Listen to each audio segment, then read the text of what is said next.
بعد ما آية سكتت على تصرفات ابن سلفتها، جوزها رجع من الشغل ووشه قالب. دخل البيت زي الأسد الغضبان وقال: بتخونيني يا آية، بتجيبي راجل في بيتي، ابن أخويا شافه بعينه. آية اتجمدت مكانها، حست إنها في كابوس، فضلت تحلف والله العظيم كذب، لكن جوزها ما صدقهاش. فضل يفتش في الشقة لحد ما لقى مصيبة ورا مصيبة. لقى ساعة رجالي مرمية تحت الركنة، وخاتم رجالي، ومفتاح واقع على السلم.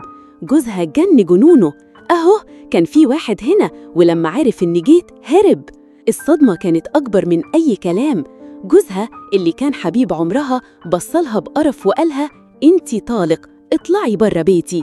تخيلوا عروسة جديدة تطرد من بيتها بالطريقة دي.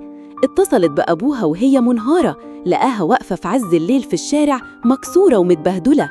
أبوها بص لجوز آية وقال: ليه بس يا ابني؟ ليه تاخدوا بنات الناس عشان تبهدلوهم؟ حسبي الله ونعم الوكيل فيك يلي كنت السبب.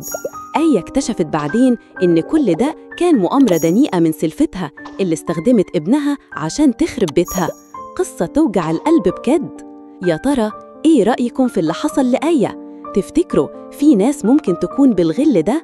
شاركونا قصصكم وتجاربكم في التعليقات، وما تنسوش تعملوا لايك واشتراك عشان تشوفوا كل القصص الحقيقية اللي بتهمكم.